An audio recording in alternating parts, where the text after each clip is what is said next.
वो एक सत्य है, लेकिन अपने लोगों को अपने उद्देश्य को कभी भूलना नहीं चाहिए। हम जिस तरीके से जिन आचार्यों ने हमें बताया, हम उन्हीं का मार्गदर्शन मान के आगे चलते हैं। सनातन धर्म के प्रति हम भी उतने ही जागृत हैं, लेकिन सबकी अपने अपने काम करने का तरीका होता है। हम लोग अपने ही तरीके से काम करते हैं, उस तरीके के अंदर हमें पता है ऐसी सिचुएशन अभी भगवत कृपा से नहीं है। हाँ, रही जंग की तैयारी, तो जीवन पूरा जंग है, तो वो तो पूरी हम लोगों को हर समय प्रिपेयर्ड रहना चाहिए। कल हमने ये सुना कि भगवान के भक्त के पास, लोगों के मन में अक्सर ये एक मिसकॉन्सेप्शन है कि अगर भक्ति करते हैं तो जो कीर्तन करते हैं या जप करते हैं वो लोग शायद कमजोर होते हो, क्योंकि उन्होंने खुद किया नहीं होता ना उतनी तादाद में, वो जानते नहीं असल में है। आप मुझे बताइए, इन क्रांतिकारियों में बॉस कौन थे? सबसे हेड पर्सनालिटी कौन थे? चंद्रशेखर आजाद। शहीद आजम भगत सिंह नहीं। भगत सिंह उस बलिदान के कारण प्रसिद्ध हुए, लेकिन पूरे जो क्रांतिकारी का जो प्रोजेक्ट था उसके अंदर जो हेड थे ना, वो थे पंडित चंद्रशेखर आजाद। लोग पंडित जी बोलते थे। राम प्रसाद बिस्मिल, ये बहुत सीनियर क्रांतिकारी थे। हाँ भैया, तो ये बहुत अच्छे भगवत भक्त, संध्योपासना करने वाले, जप करने वाले, सारे नियमों को मानने वाले। और चंद्रशेखर आजाद तो आजाद नाम उन्होंने अपने आगे लगा लिया था कि हम आजाद हैं।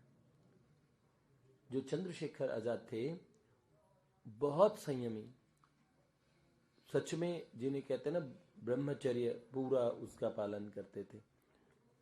तो ऐसे ये आज उनका दिन भी है, तो हमें सारी विधाएं हमें आती है। अगर भगवान का आश्रय हमारे सर पे, तो भगवान जो भी आवश्यक है वो हमें सिखा देते हैं।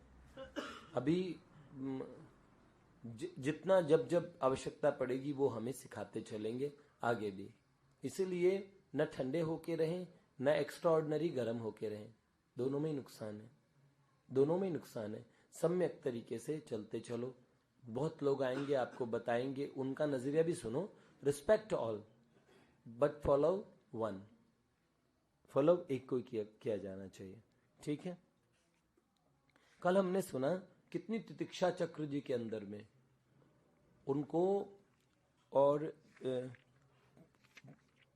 जब यूरिन करने में प्रॉब्लम होने लगी तो ऑपरेशन हुआ। वो ऑपरेशन उन्होंने बेहोश हुए बिना करा लिया भगवान। और कौन से हॉस्पिटल में हुआ? गंगाराम हॉस्पिटल में। डॉक्टर मेहरा जो सीनियर सर्जन थे वो अचंभे में रह गए कि आप बेहोश नहीं हो रही, ऑपरेशन कैसे करा लिया?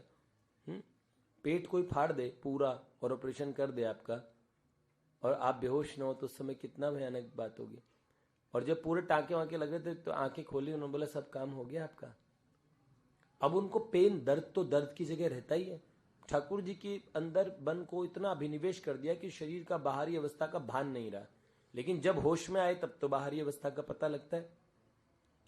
उसी आईसीयू के अंदर में उन्होंने देखा, जब रात में सो नहीं पा रहे थे, आधी रात्रि के बीच में उन्हें बड़ी सुंदर सुगंध आई, और देखा उनके सिराने के पास में एक कुंडल पहने हुए और नीलांबर धारण किए हुए श्री बलराम जी, जो उनके गुरुजी थे, वो आए।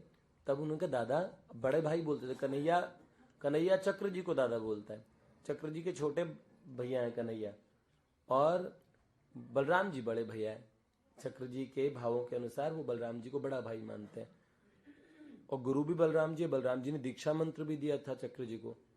तो चक्र जी ने कहा, दादा आप ऐसी गंदी जगह पे आ गए। तब दाऊ जी मुस्कुराए, उन्होंने कहा, अपनों के लिए कोई गंदी जगह होती? गंदी और अच्छी जगह का क्या मतलब है? अब जब अपने कोई मुश्किल में होते हैं तो कोई बात ही नहीं। वो इतना मंद स्मित मुस्कुराए, उनका सुंदर रूप, उनकी आंखें, उनका प्यार भरी वाणी सुनी, और उसी समय इतना भयानक जो दर्द था, उन्होंने पूरा पेट पूरा कटवाया था, उसका सारा दर्द दूर हो गया। ये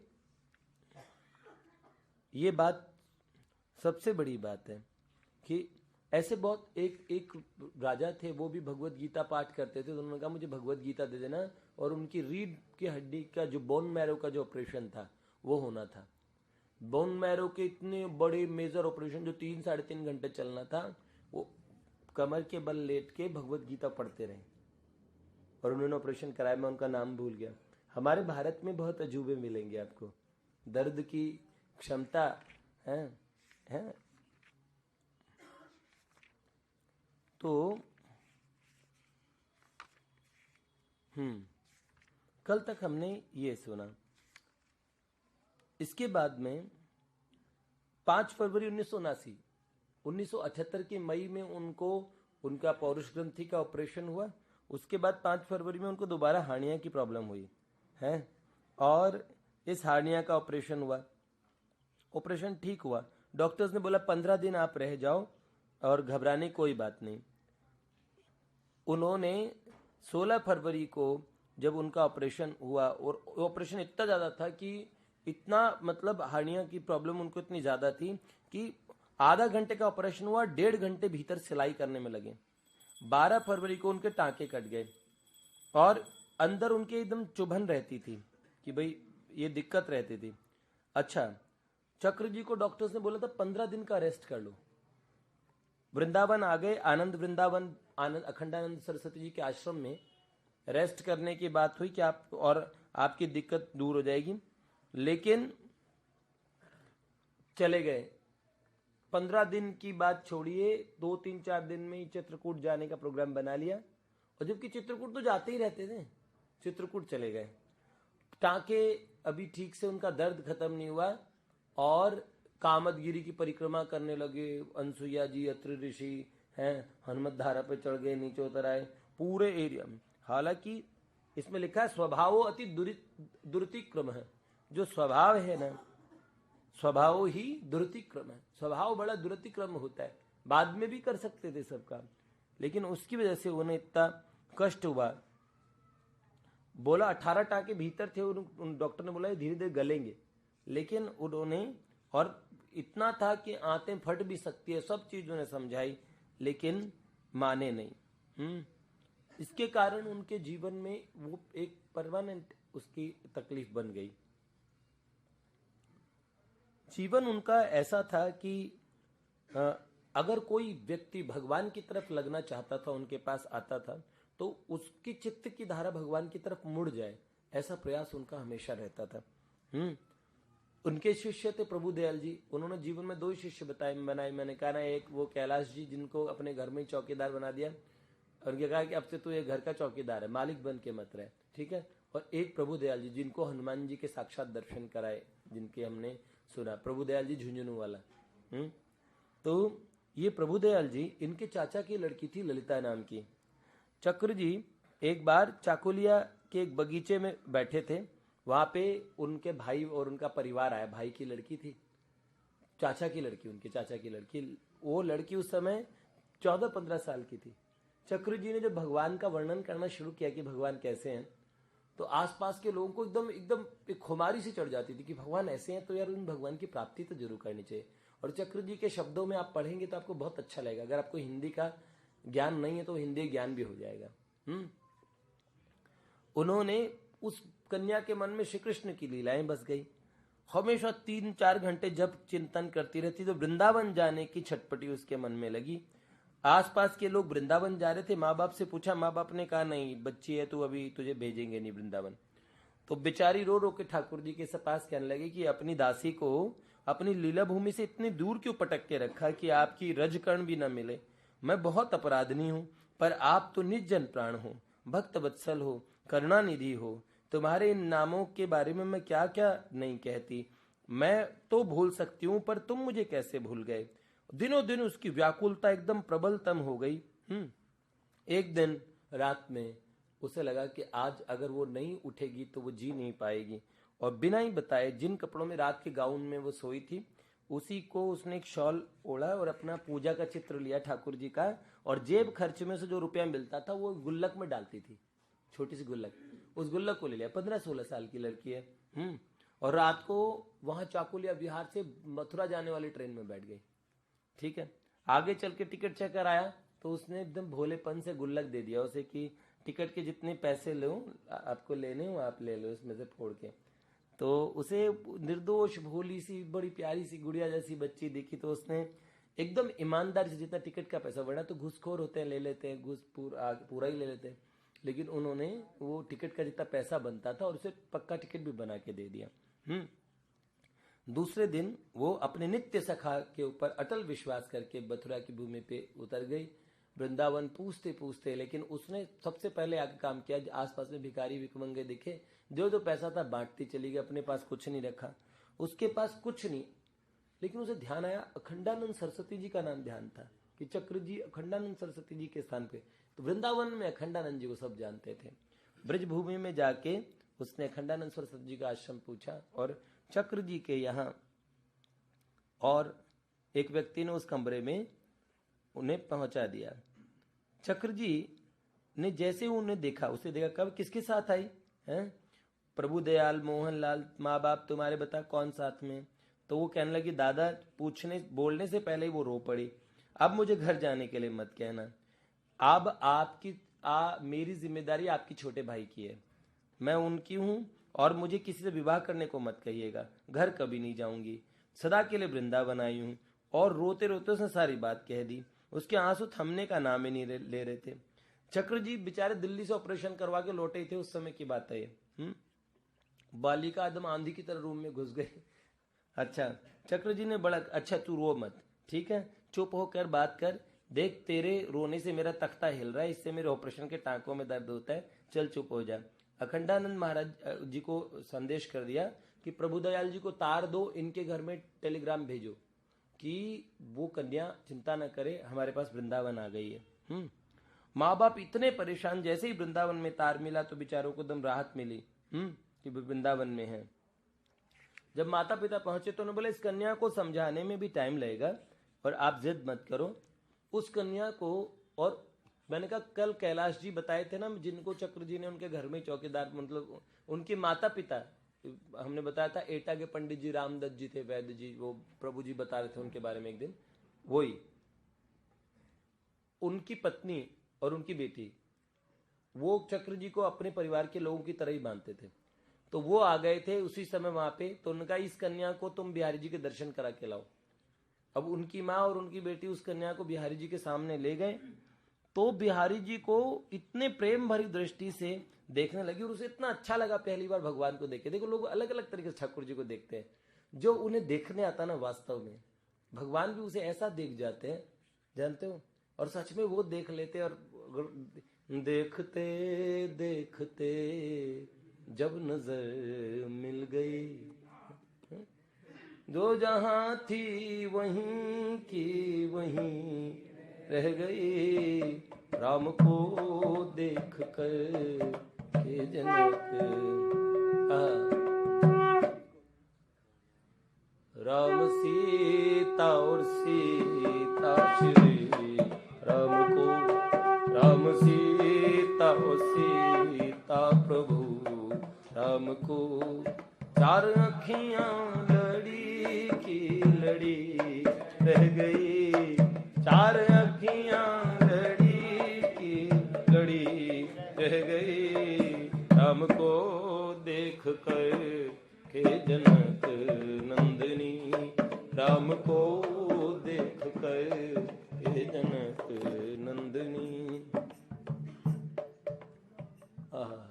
राधे तेरे चरणों की ए प्यारी, तेरे चरणों की गर धूल जो मिल जाए, सच कहता हूँ। ये जो शेरवानी है ना, इस शेरवानी के जो पहनाते हो, इसमें जो छोटी पगड़ी जो आप थोड़ी सी छोटी, इससे थोड़ी छोटी होती है, वो वाली पगड़ी ज्यादा सुंदर लगती है। ये पगड़ी इस पे बहुत बड़ी लग रही है, वो खुली ड्रेस पे से। अब देखो ड्रेस के साथ तो मैचिंग। आज किन्होंने बनाई पगड़ी? हाँ, सुंदर तो बहुत है ये पगड़ी, पर उन ड्रेसेस पे तो अच्छी लग जाएगी थोड़ी खिली हुई ड्रेस पे। इस वाली के ऊपर पगड़ी थोड़ी छोटी, वो इनके ऊपर सूट करती पूरी, है ना। हाँ,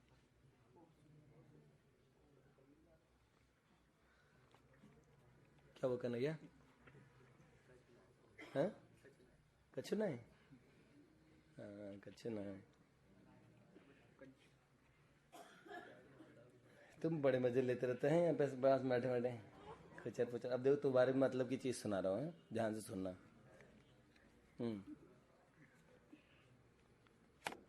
लव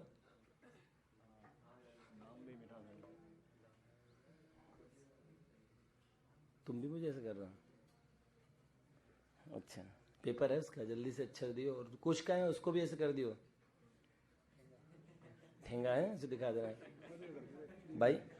देखो उसने ठाकुर जी को देखा भाई, इतने प्यार से देखा। और वो मैंने कहा ना, जो रामदत्त जी की पत्नी उनकी बेटी मुन्नी उनसे कहने लगी, जी मेरे को नाचने का मन कर रहा है, मैं नाचूं? तो बिहारी जी के मंदिर में नृत्य करने लगी। अब एक छोटी सी सुंदर कन्या और नृत्य करे तो लोगों के आकर्षण का केंद्र बन जाए। भाई क्या बात है, देखो कितनी भक्त है।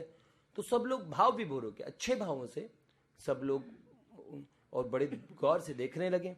अब ठाकुर जी को देखे लोग, और वो गोविंद हरे गोपाल हरे जय जय प्रभु दीन दयाल, अपनी साड़ी का पल्ला खोसा और वो नृत्य करना शुरू किया उसने। और थोड़ी देर के लिए नृत्य किया कि बेहोश होकर गिर गई। लोग चरण धूल लेने के लिए दौड़ पड़े। सोचा जरूर कोई बहुत ऊंची भक्तानी आई है आज, भैया तो अच्छे हैं। लोगों को क्या है, बहती गंगा में सब हाथ धो लेते।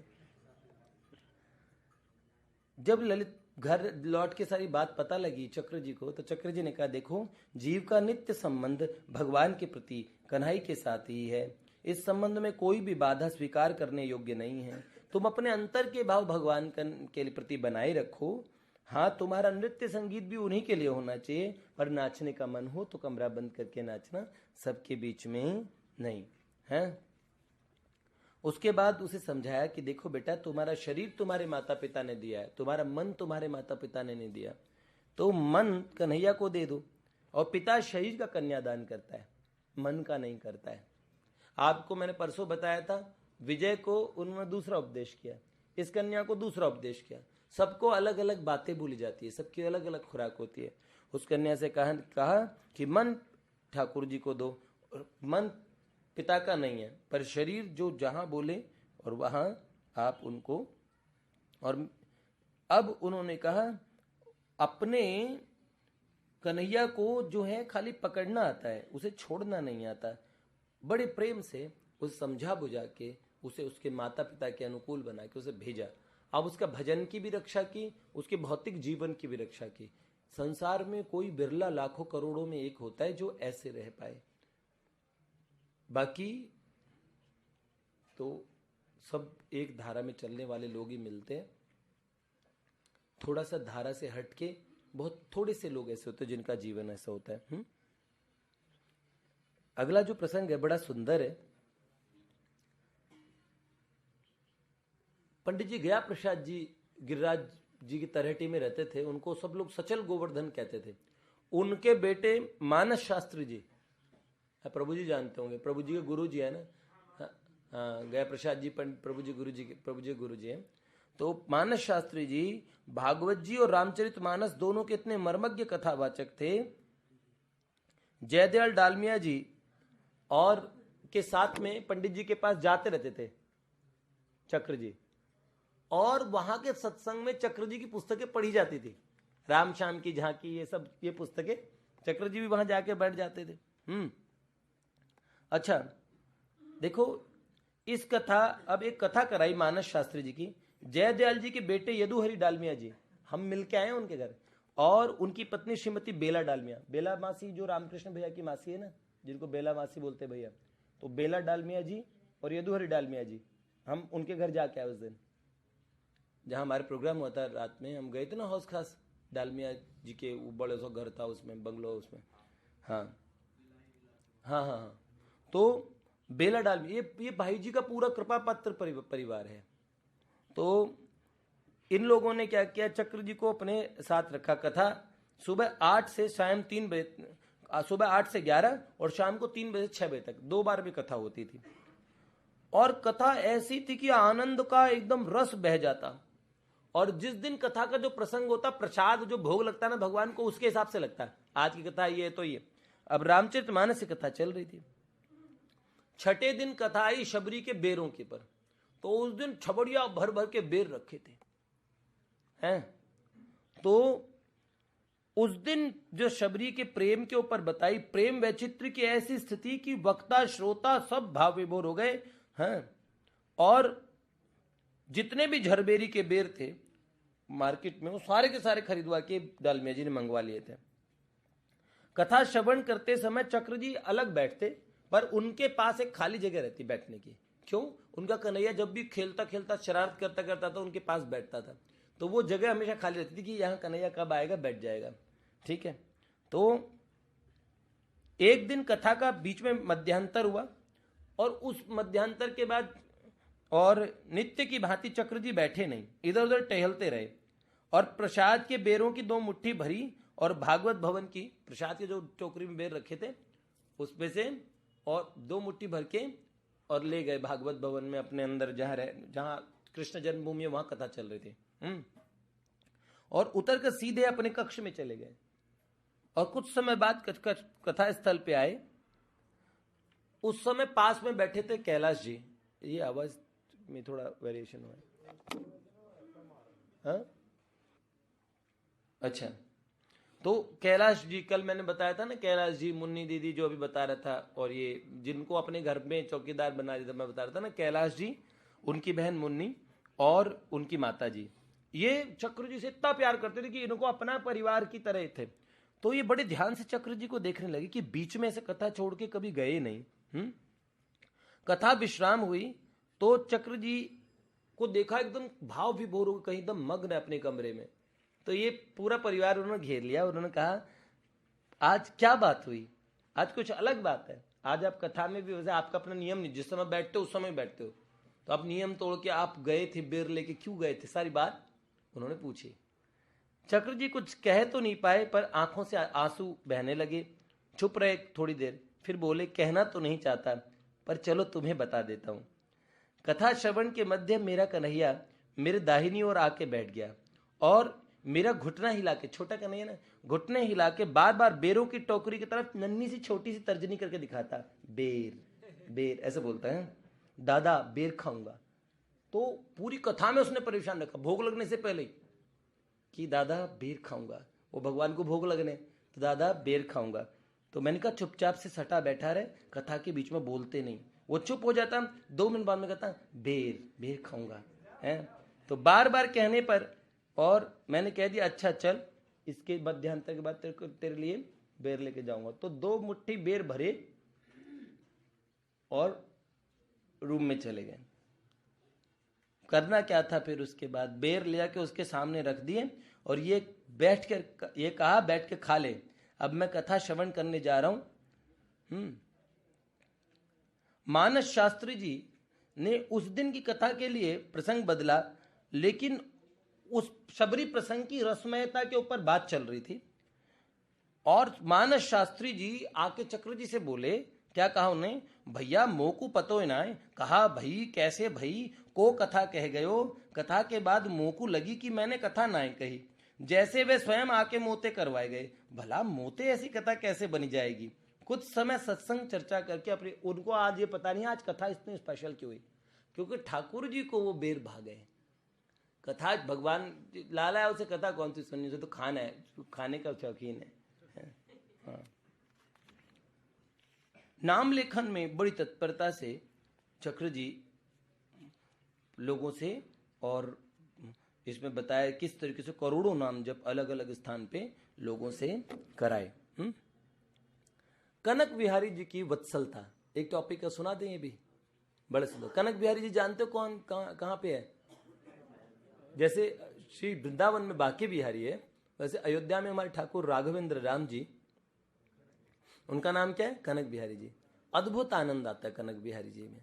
अयोध्या है भी बहुत अद्भुत धाम, आप कभी जाएं तो आप बड़े आनंदित हो जाएंगे सच में। जैसा श्री वृंदावन के अंदर प्रेम रस से भरी वैसे प्रिया प्रियतम है। हमारे बिंदु जी तो कहते हैं, भीजत कुंजन में दो अटके। ये किसके लिए बोला बताऊं? प्रिया प्रियतम जानकी जी और उनके लिए। और बिंदु जी की मंत्र दीक्षा राम जी के संप्रदाय में हुई। सही बात है। एक जगह तो बोले हैं हमारे, हाँ, मानस शास्त्री जी को। वाह, हाँ। और मेरे को लग रहा है पंडित जी गया प्रसाद जी से रिश्ते में, बिंदु जी कोई रिश्ता था शायद।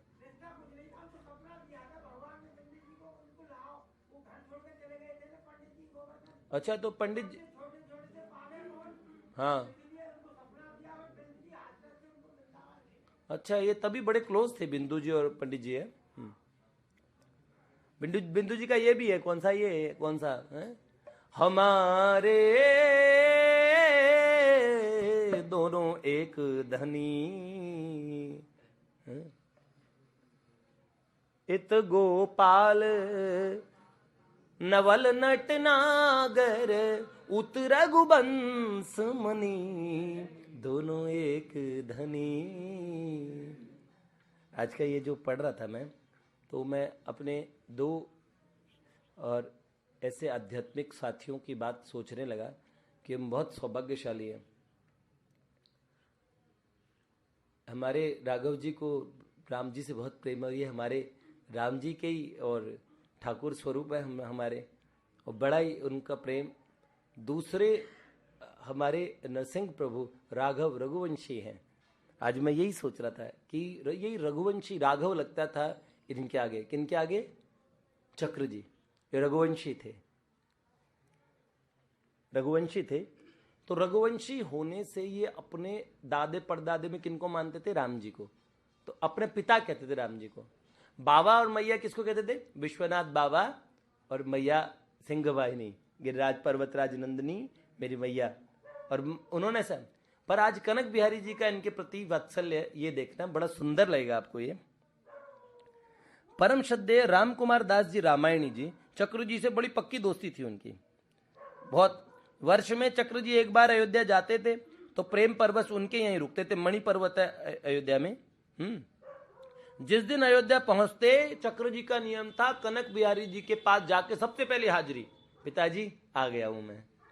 सामान रखा और पहले ही दौड़ लगाते थे कनक बिहारी जी के मंदिर में, आपका बालक आ गया, प्रणाम स्वीकार करें। जैसे राजा रामचंद्र की जो गरिमा होती है उस हिसाब से ही। और जैसे समय अयोध्या छोड़ के जाते हैं, अवध धाम छोड़ते हैं, तो कहते हैं आपका अल्पज्ञ अबोध बालक काशी विश्वनाथ बाबा के पास जा रहे हैं। ऐसे बोल के जाते थे कि हम भोलेनाथ के पास जा रहे हैं, या मैं वृंदावन जा रहा हूं अपने कन्हैया के पास, ऐसे बोला करते थे। अनुमति प्रदान करें, अनुकंपा प्रदान करें, ऐसे राम जी से पूछ के जाते थे। अपने घर में भी आप कहीं जाओ तो ठाकुर जी को बता के जाओ, ध्यान रखते हैं। जैसे घर में अपनी मैया को कोई क्या कहता है ना, मम्मी मैं जा रहा हूँ, तो वो एक ही चिंता, बच्चा आया नहीं, क्या बात है क्या बात है। ऐसे जो ऐसी आदत बना लेता है ना, वैसे कहीं निकलो 4 बार नारायण नारायण नारायण बोलने की आदत डाल लो, और कहीं निकलो तो बोल देना चाहिए। हम भी जैसे मैं कोई यात्रा वगैरह पे जाता हूँ तो अपने घर के बाबा बाबूजी, एक तो हमारे हृदय वाले हैं, साथ ही रहते हैं जहाँ भी जा रहे, पर घर पे भी बाबा बाबूजी को बोल के जाते हैं, हमारे घर के ठाकुर जी को बोल के जाते हैं, ठीक है ना।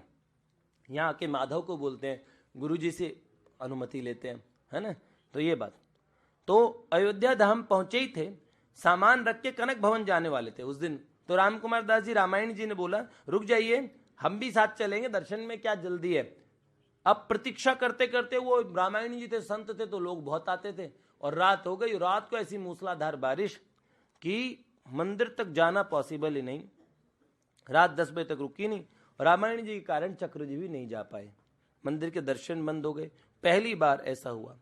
आज खेद, व्याकुलता, रोना आ रहा बार बार, अकुलाहट, असीम छटपटाहट हुई, और मन ही मन मूक रूप से व्यथा निवेदित करते, पिताजी आपका शिशु आज दर्शन को नहीं आ सका, मैं कितना निष्ठुर, अल्पज्ञ, अकृतज्ञ निकला। अवध में प्रवेश करते ही सबसे पहले आपके महल में उपस्थित होना चाहिए, क्यों किसी की बात में आया। आप अपने बालक का अपराध क्षमा कर देंगे ना।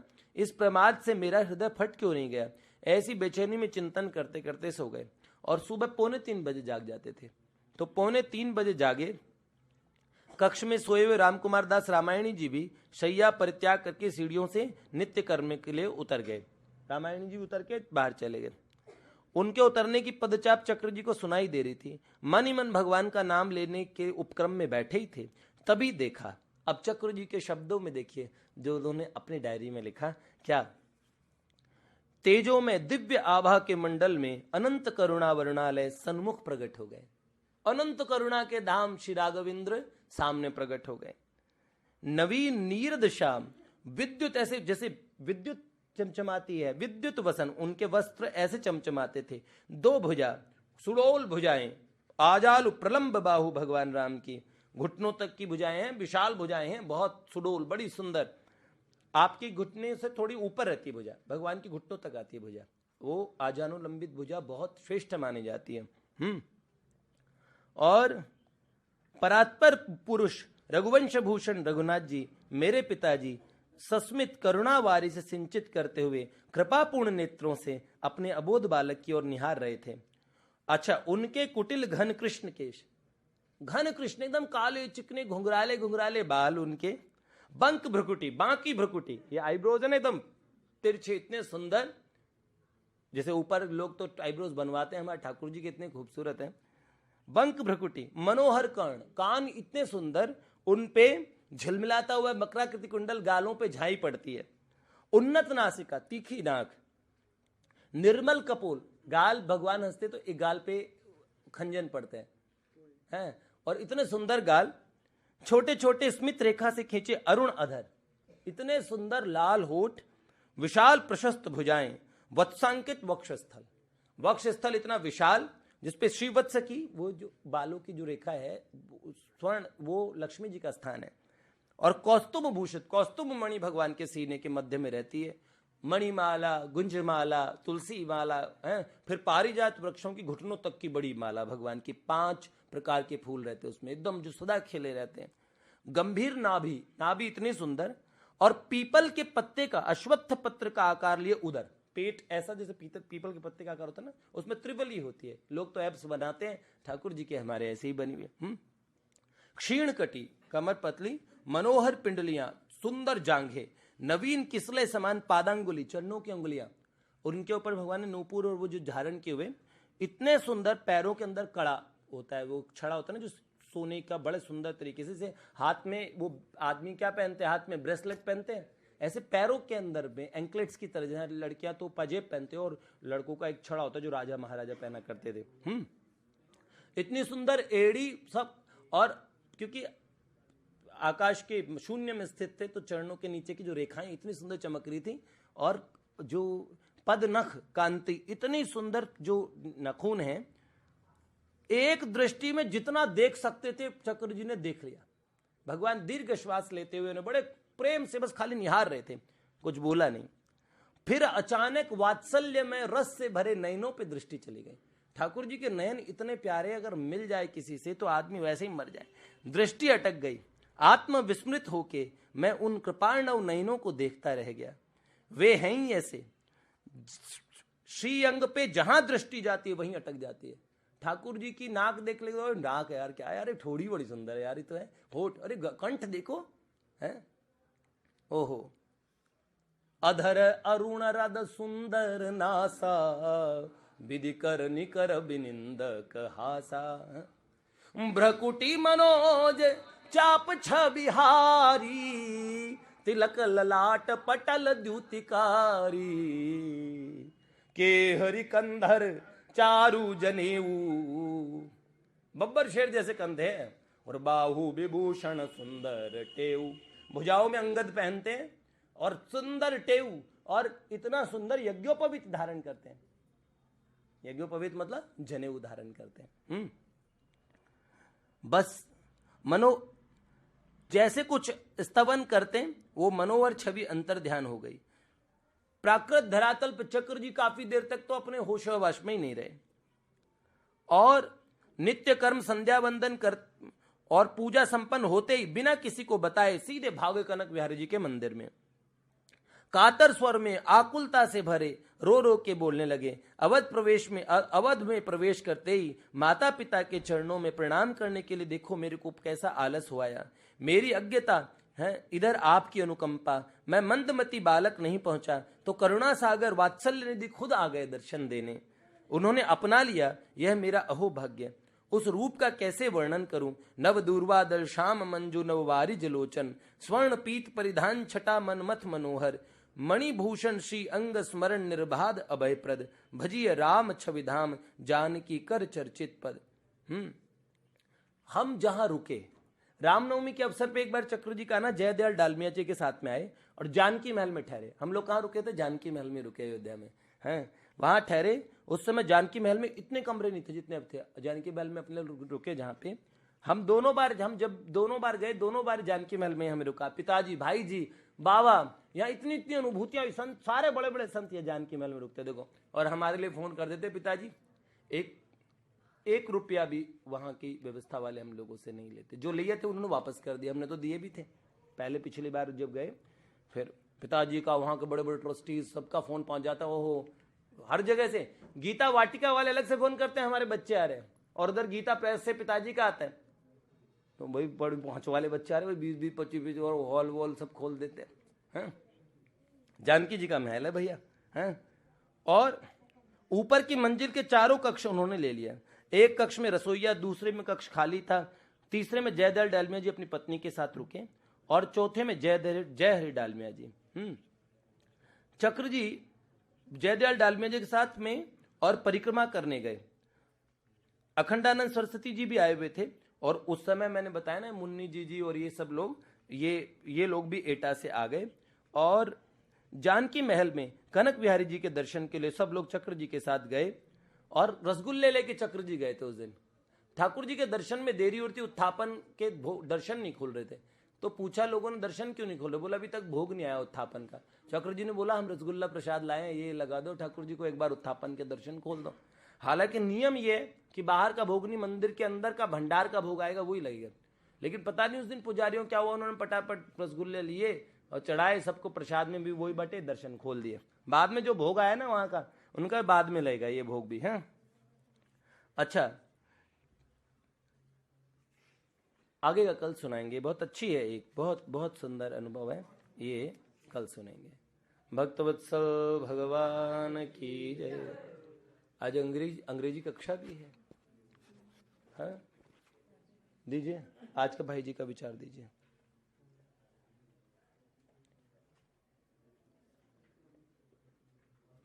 क्या है अभी? आज 27 फरवरी है। विवाद छोड़ के विचार करो, प्रमाद छोड़ के भजन करो, याद रखो भगवान का भजन ऐसा कुशल पथ प्रदर्शक है जो तुम्हें सदा यथार्थ मार्ग दिखलाता रहेगा। तुम कभी मार्ग भूल नहीं सकोगे। बस भजन हमें आगे अपना रास्ता बताता है। अगर हम सिंसियरली भगवान का भजन करते हैं तो वो हमारा पथ प्रदर्शन अपने आप कर देता है। कहीं भटकने की जरूरत नहीं, कहीं जाने की आवश्यकता नहीं, किसी की भी आवश्यकता। अगर कोई आदमी घर पे बैठ के ही अगर अपनी पूजा के स्थान पे बैठ के भगवान को प्रणाम करके सारे अपने जीवन के किसी भी कार्य के बारे में पूछे तो भगवान उसे जो प्रेरणा करते हैं वो इतनी सही होती है। सच में आप किसी व्यक्ति से पूछेंगे उसमें गलती हो सकती है, भगवान से पूछी हुई बातें कभी भी गलत नहीं होती। इसलिए उनसे पूछ के संसार के काम करने चाहिए और परमार्थिक सारे काम भगवान से पूछ के करने चाहिए। सेठ जी की बात है। सेठ जी ने कहा मेरी स्त्री ने छोटे बच्चे को मारा है, मतलब गर्भपात कराया था पिछले जन्म में, इस वास्ते इसके बालक नहीं होगा। ये गर्भ गिराती है फिर चाहे कि बालक हो, ऐसा कभी नहीं हो सकता। तो जो माताएं ऐसा करती है वो कालांतर में और संतानहीन रहती है, और इसका भयानक पाप भी मिलता है बहुत। मैंने बोला ना बड़ी पिशाची योनियां मिल जाती है। देखिए सेठ जी ने एक बात और बोली, गाय का खून पीने से जो पाप लगे उससे भी ज्यादा पाप मदिरा पान में है। गाय का खून पीने का जो पाप लगता है उससे ज्यादा पाप दारू पीने वाले को लगता है। लोग कहते हैं ना तो पैग चढ़ा लिया, कोई बात नहीं दोस्तों यार दोस्तों में थोड़ा पीना पड़ जाता है। हाँ, निषिद्ध खाद्य पदार्थ खाने वाले का जो पाप है जैसे लहसुन प्याज, उससे भी ज्यादा पाप है अंडा मांस मछली खाने में, और उससे भी ज्यादा पाप है मदिरा पान में। तो जो लोग तो नहीं खाली बस पी लेता है, कभी कभार पीता है, मतलब वो ज्यादा 5 महापापों में मदिरा पान को लिया गया। तो इसलिए छोटी मोटी बात न समझे, मानवीय चेतना का नाम छूटा है दारू पीने वाले।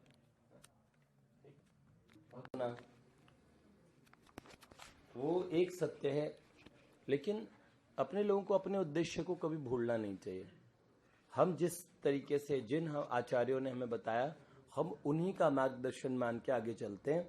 सनातन धर्म के प्रति हम भी उतने ही जागृत हैं, लेकिन सबकी अपने अपने काम करने का तरीका होता है।